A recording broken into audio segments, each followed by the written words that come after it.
Now, as I record this video, folks, I'm in the process of loading up Stellar Blade on my PlayStation 5, getting that thing offline, so I'm definitely not connecting to the net to get any updates. I want to play the game as it was intended. So I'm going to do a few workarounds and hopefully, fingers crossed, keep an eye on my community page in the next couple of days or less, and you'll see something that might perk your curiosity. Kung Fu Hot Dog, what's up, my good man? He's a heavy supporter. The stratagem of the heavy support. These women ain't nothing like them nowhere. Sexism in gaming. Without a doubt, there will be backlash because I'm not as bangable as the previous hosts. Hey, she cooking, y'all. Her voice may be almost as important to gamers as Lara's double pistols, curves, and skimpy shorts. Kung Fu Hot Dog is a Kung Fu renegade cop. Now he must defeat the most evil Kung Fu master in the world. Now we have the opportunity to tell a new Indiana Jones story for a modern gaming audience. Get ready for a new world of unspeakable adventures. Said, Mummy, I like the way the lady runs. Get ready for a new world of unspeakable adventures, never before shown in a motion picture. Get ready for Kung Fu Hot Dog. Alright, no retreat, no surrender.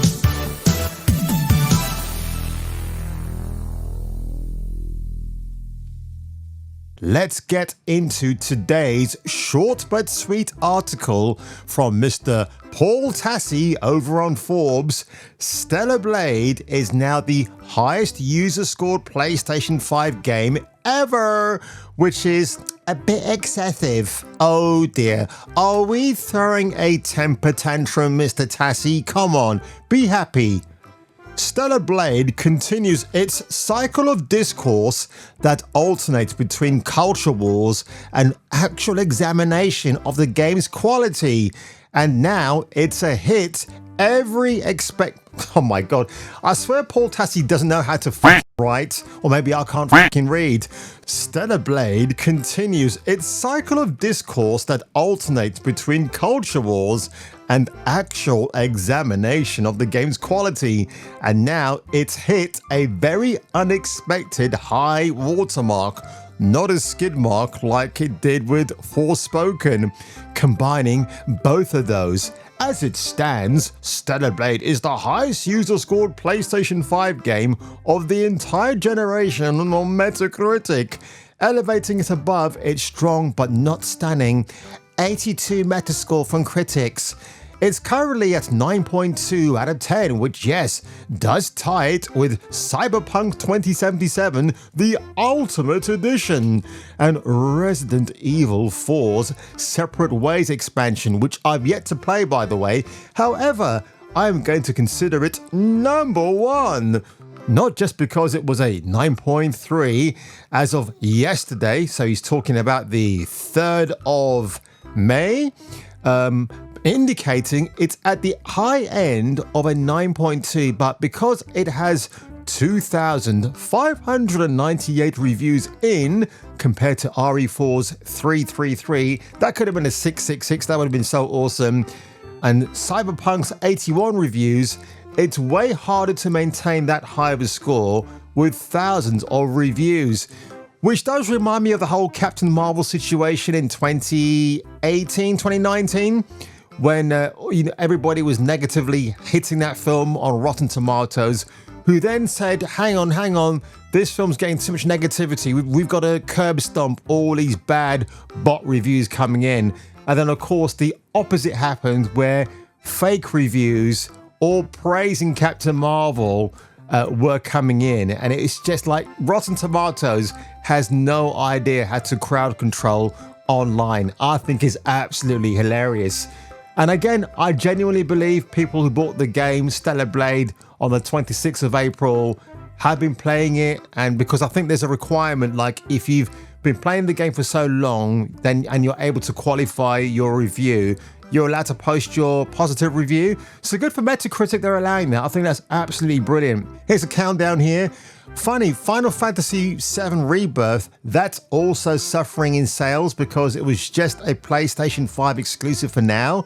But what they could have done, they could have released all of that on other platforms. But for some reason, again, Sony, the filthy hands of Sony. I know they've got a tight allegiance with Square Enix and Final Fantasy, but oh my God, look how that game's done. Think of all the millions of dollars and pounds that's gone into making that game, all the love and attention and all the exposure it's got on YouTube through various influencers, and it still didn't do well. That is awful. Honestly, if they had released it across all the platforms, it would have made more money, I think, in the grand scheme of things. While I said last time that I did not begrudge the game its higher user scores, this is a bit excessive. I really do like the game a lot. It's very fun. It's a solid 8 out of 10. And I enjoyed it so much. I'm 50 hours into the middle of the New Game Plus playthrough because there's extra uniforms, Mr. Tassie. I'm sure a lot of people feel the same. And yet, I can't help but acknowledge that some of this is due to the culture war angle here. Of course, why would you think that, Paul? Did you ever talk about the fact that there's a free Stellar Blade campaign going on? Do you not acknowledge the fact that Shift Up got shafted by Sony? He said, oh, you know what? You've got to remove the hard R graffiti off that wall. It's racially offensive. When Sony did not care at that point in time, it was when IGN and Kotaku and other dubious outlets pressure them into pressuring Shift Up to get it removed. But again, if you play the game offline and you don't accept the updates, then the disc version, as long as the actual game is on the freaking disc, is the true version that you will get to play. And when it comes out on PC, will I play it? Probably not, because by that point it will be heavily censored anyway, despite the fact, again, Korea have told us, oh no, this is going to be the completely uncensored game in all regions. What a shame. You know, when Vindictus Defying Fate comes out, I think that's going to get the same. Actually, I don't think they'll get the same issues because it's made by Nexon. They've had a bit more of their feet on the ground when it comes to making these type of games, and I think they might be able to get past all the supposed or imposed slight little tweaks on Fiona, because yes, while she's dressed like a ballerina slaying giants above her and various other outfits, I wonder if we're going to get that game intact as well. So Tassie says here, yeah, the reason why this game gets 10 is because the unabashedly sexy female, biological by the way, character, something that the players think they have not seen enough of in games. And then Paul says, don't make me pull out my long list of sexy female characters. Well, go ahead, Paul. Make my day. Do exactly that. Show us what you got, pal. I bet Abby from The Last of Us Part 2 makes it on the list, doesn't she? Because that's the kind of person you think is absolutely sexy. You know who else I think is sexy? Right said Fred. Too sexy for your party. No way I'm disco dancing.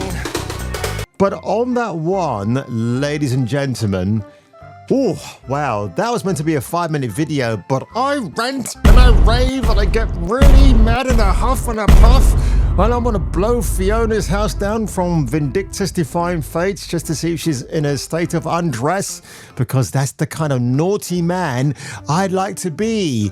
So if you were me, and if I were you, and you're still feeling blue from all this terrible news, leave a comment below, leave a like. You better come back and check out the next video.